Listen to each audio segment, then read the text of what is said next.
Welcome to the Grace and Grit podcast, made for women who want their healthiest years to be ahead of them, not behind them. Join your host, Courtney Townley, right now as she breaks down the fairy tale health story you have been chasing all of your life into sensible action steps and lasting change.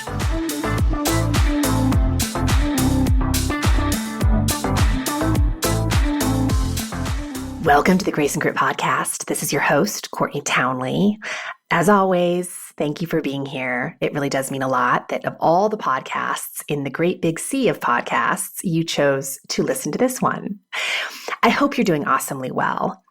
I just returned from a road trip with my 12-year-old son, which was magical. Just a mom and son trip for 7 days. And I'll be honest, my son is getting to an age where I just want time to slow down. And since I know it won't, I have had to intentionally slow down myself to soak in this incredibly special time in his childhood, which is not easy. Like, not easy by a long shot. Because I feel like I'm living in a phase of life where there are just so many demands. So I literally created a container where I was going to spend time with my son. I put us in the car for 40 plus hours together, and it was probably one of the better decisions of my life. So we went through 4 states, we traveled over 2,500 miles, and that trip will stay with me for the rest of my life. And I'm sharing that with you today because the trip was not convenient to go on. I had a lot of reasons or rationalizations for not making time for this trip. It was really challenging to try to juggle everything that had to happen in order to make that trip possible. And of course, it cost me resources, it cost time, it cost money, and I didn't know how it was going to turn out. Like, let's face it, sometimes the idea of being alone with your child can be terrifying, right? Because you don't know what kind of mood they're going to be in, especially at this age. My son and I have never traveled together alone for that length of time. We've always had his dad with us. So there was just some risk taking there. So why did I do it? Because we show up for the things we care about. Because we take risks for the things that we care about. Because we're willing to get uncomfortable for the things that we care about. We're willing to experiment for the things that we care about. Which ties into what I want to talk about today, which is really the topic of why you don't do these things for yourself. Why don't you keep the promises that you make to yourself? Why don't you take risks for yourself? Why don't you go after the things on your heart? Why aren't you willing to get uncomfortable? And the answer isn't really complicated. There's definitely nothing wrong with you. You've simply made a habit out of not doing those things, which I always tell my students is the greatest news ever. Because it means that you can change if you want to. You can change your practices at any stage of life. I had a client tell me recently, Courtney, I just don't understand why I don't make myself a priority. And she was saying that in a way that I could tell she was making it mean that there was something wrong with her, that she was not making herself a priority, that she was flawed in some way. And I know there is no way she is going to make herself a priority from that space. So I told her what I'm telling you. The only reason you haven't been making yourself a priority is because you haven't been practicing making yourself a priority. She's been practicing making her kids a priority, her career a priority, her partner a priority, but she has yet to put herself on that list. And here's what I know. She has very compelling reasons for making those other things a priority. Her kids, her career, her partner. she thinks about those things differently than she thinks about herself. And she has spent so much time cultivating those relationships that the relationship with herself is the thing that she felt she needed to sacrifice in order to do that. And she has lost sight of the fact that the common denominator in all of those relationships is her. If she isn't well, if she isn't feeling like a vibrant human, all of those things will suffer. So this is what I want you to hear. We consistently show up for the things that we care about. Really chew on that for a second. Consider for a moment the spaces and places where you show up day in and day out without fail. Do you make your bed every day? Do you brush your teeth every day? Do you go to work even though you don't feel like it? Do you feed your pets? Where are the spaces and places that you show up consistently? And now I want you to consider why you do those things. Because you have very compelling reasons for doing those things. You know why those things matter to you. And there's some way you are benefiting on the other side of that thing. When you feed your pet, they stay alive, right? When you brush your teeth, you get to keep your teeth in your face, right? And you're more pleasant to be around. When you go to work, even though you don't feel like it, you get to bring home a paycheck. I recently bought a new car, which is kind of a big deal because I haven't had a new car since I think I was probably in my early 30s. I'm now in my mid 40s. So we've been on the hunt for a long time for a new car. And we happened to buy a new car in December that I absolutely love. And every single week, I take time to clean out my car and organize my car and wash my car, all the things. Because I really love and appreciate this car. I want my whole life to feel like this car. And so I take really good care of it because I appreciate it and I value it and I hear what I'm saying. I'm speaking to something very materialistic. And it is my goal in life to help as many women as possible to treat themselves equally as well, if not far better, than they are treating their cars or their houses or their jewelry. So if you have not been showing up for yourself, I want to offer that it is very likely that it is stemming from one of two things. Number one, you never think about yourself. You never spend time with yourself. You don't have much of a relationship with yourself because you're always putting your attention elsewhere, which we could easily rationalize is a really selfless thing, right? And the other reason you may not be showing up for yourself is because of the way you think about yourself. So maybe you lack a sense of self-worth. Maybe you find yourself constantly looking for evidence for what is selfish or indulgent about your own self-care, or why you just don't have the time.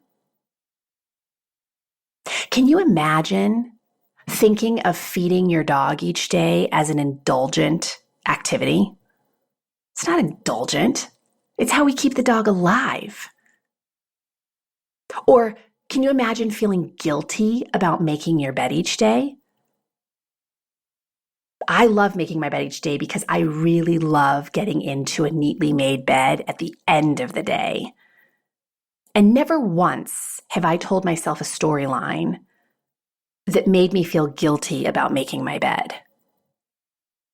But that's not necessarily true with making time to go to the gym or spending time in the kitchen preparing some, new recipe or going for a 20-minute walk at lunchtime.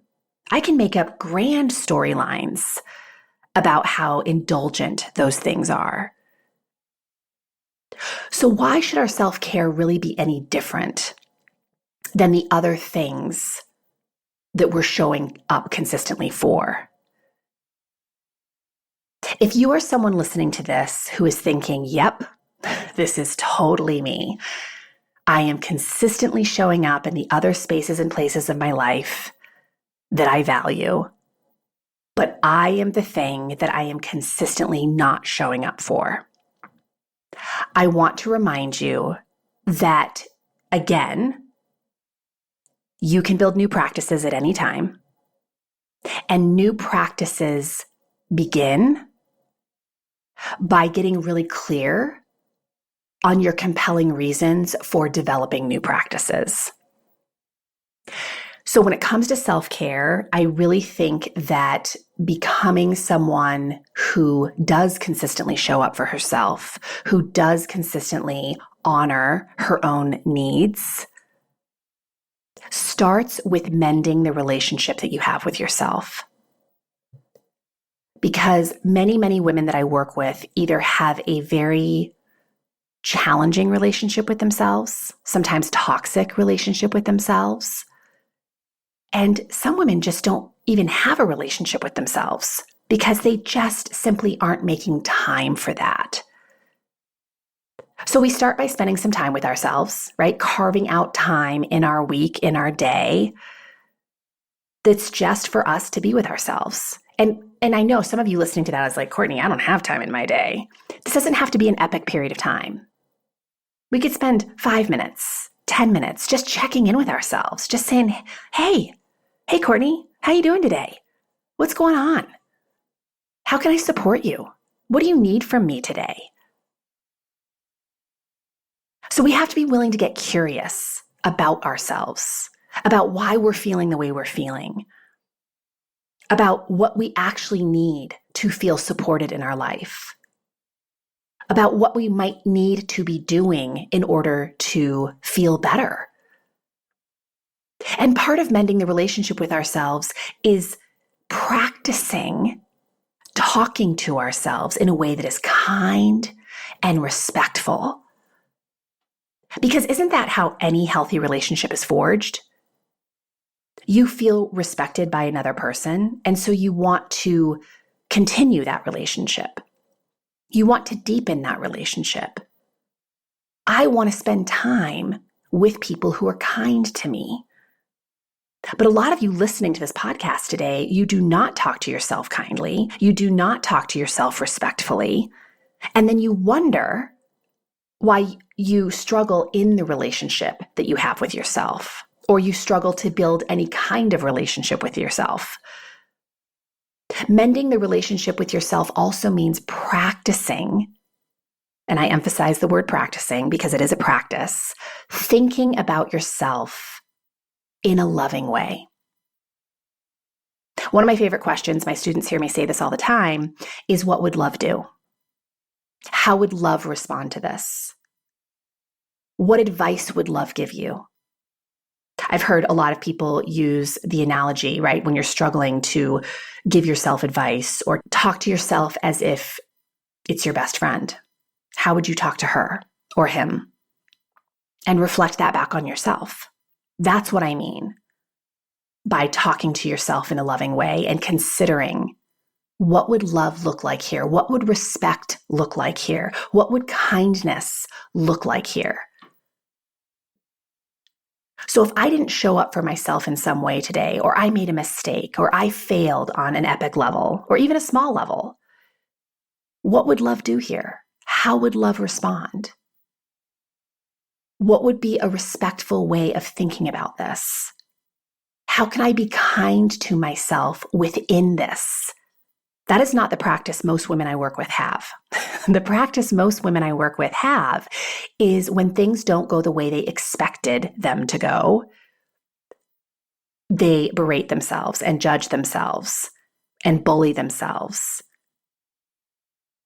And when you are in that kind of relationship, why would you keep showing up?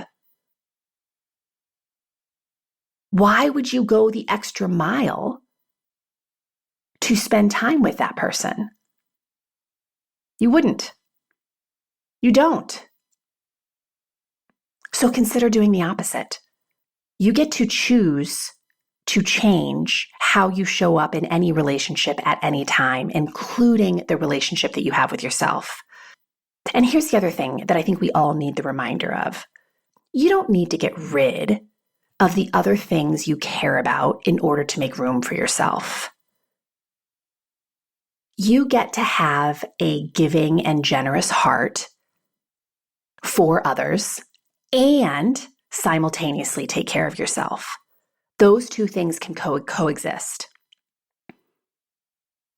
And when you start to get clear on how taking care of yourself actually serves the things in your life that you are so deeply dedicated to, you'll be so much more compelled to find a way to fit yourself into your own damn schedule.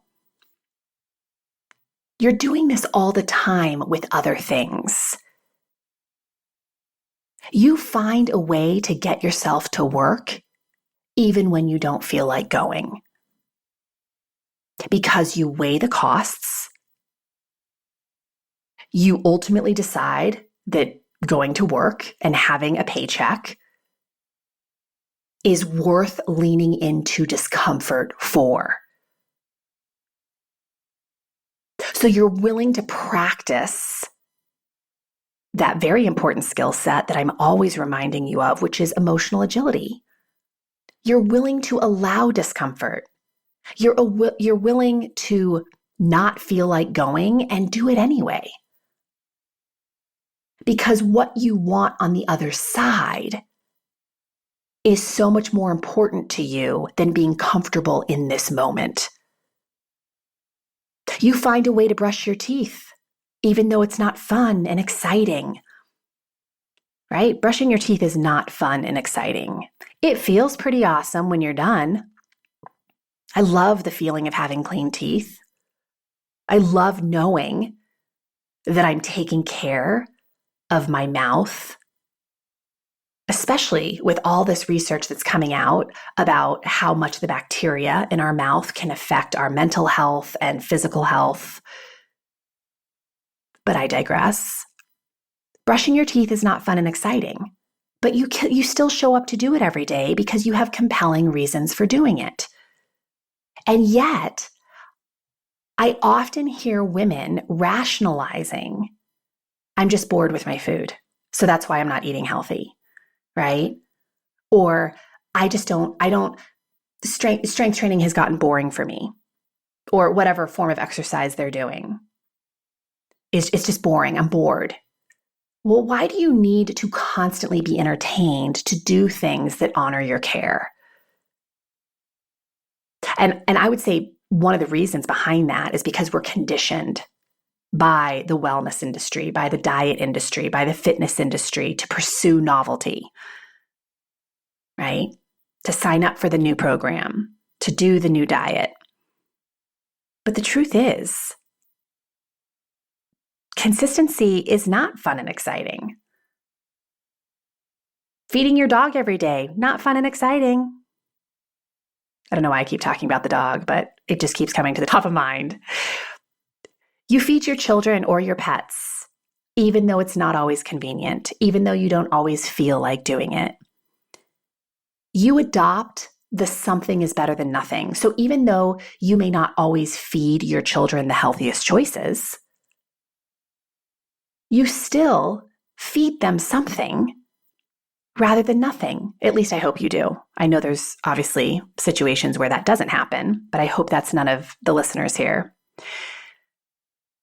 And I can think of so many nights that my poor husband has had to go out and get dog food at the most inconvenient hours because we ran out. And he has 1,000 other things to be doing. He doesn't really have the energy to go do that. He doesn't want to go do that necessarily. And yet he does because of what's on the other side. We've committed to owning a pet. We adore our pet. It's like our second child. And so he goes out and does the thing. So why, when it comes to your self-care, do you compromise so easily? Especially when challenges arise, right? So we put the thing on our planner, I'm going to go for a 30-minute walk tomorrow at lunch. But then we forgot our walking shoes, so we convince ourselves that we can't do anything, right? Like, how often has that happened? Or maybe you forgot to bring your lunch to work. And so you convince yourself, like, I'll just start tomorrow. And you go out to eat and you order something that isn't at all going to necessarily honor the health of your body. I think, again, we compromise our own self-care so easily when our compelling reasons are not in the forefront of our mind. You are thinking about yourself in a very different way than how you think about the things that you do consistently show up for. So you may be thinking about feeding yourself maybe better food. You think about that differently than brushing your teeth every day. You're thinking about exercise differently than you're thinking about showing up for your children every day. So the whole point of this podcast today is hopefully just to inspire you to consider how you might need to shift your thinking and also create some time to get clarity about why your own self-care is of such value to you and everyone around you. Because this is something I find myself doing time and time again. You know, when I'm working with clients or students and they're committing to some kind of new behavior, I will drill them about why. Don't just put, I'm going to have a smoothie tomorrow for breakfast on your schedule. I would encourage you to write next to that commitment, why? Why are you drinking that smoothie for breakfast? Well, because I want to nourish my body, because I want to be focused at work. I want to be less reactive with my kids. I want to feel strong in my workouts, right? And when I remind myself of the reason behind the choice, the reason behind the commitment, I am so much more likely to show up for it. So I have done countless podcasts about consistency and about keeping the promises that you make to yourself. I have created an entire course about consistency. I run an entire membership program that helps women to build the practices that will help them to mend the relationships they have with themselves, to mend the relationships they have with food and exercise and all the things. And so there are a lot of resources available to you. If you want a free resource, I recommend that you just go to the website, graceandgrit.com, and in the search engine, just type in the word consistency. And you will get all the podcast episodes I've done on consistency. The website will show you everything that I have that is based on that topic. But if you are someone who's listened to this podcast for a while, some of you I know have been listening for years, and you want to do a deeper dive, there are two ways to do that. You can purchase the Consistency Code program, which is a 4-week program. It's a self-study program. It's made up of 4 modules, and it is the meat and potatoes of everything I teach everywhere else. It's $59, which I think is a screaming deal. When I first started teaching that program, it was far more expensive, but I also wanted to make it more accessible to more people. Once you purchase it, you have access to it for as long as it stays online, which I have no plans on taking it down anytime soon. So for years to come, you will have access to that program. But I also want to tell you that as a Rumble and Rise member, which I talk about every week on this podcast, because Rumble and Rise is what supports this podcast, but Rumble and Rise is my private membership community where women really dive into developing the practices of self-leadership in the health arena. And a part of becoming a member of that program is that you get the consistency code for free. And becoming a member is also $59. So you can buy the course by itself, which is $59, or you can become a Rumble and Rise member, which is also $59 and gives you 1,000 more benefits. So those are your options. There's a lot of free information on the website. There's the consistency code program, and there's also the Rumble and Rise membership. And if you ever have questions, you can always email me at Courtney@graceandgrit.com, and I will do my best to answer all your questions. So that's it, my friends. Short and sweet today, but I think a really important reminder. Are you considering yourself at all? And if you are thinking about yourself and your own self-care and your own self-needs, how are you actually thinking about those things? Are you thinking about them in a way that is useful to you or in a way that is actually preventing you from showing up? Have an awesome week, and I will see you again very soon. Take care.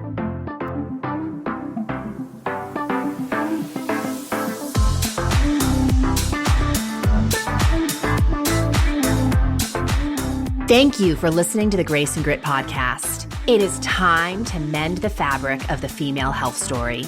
And it starts with you taking radical responsibility for your own self-care. You are worth the effort. And with a little grace and grit, anything is possible.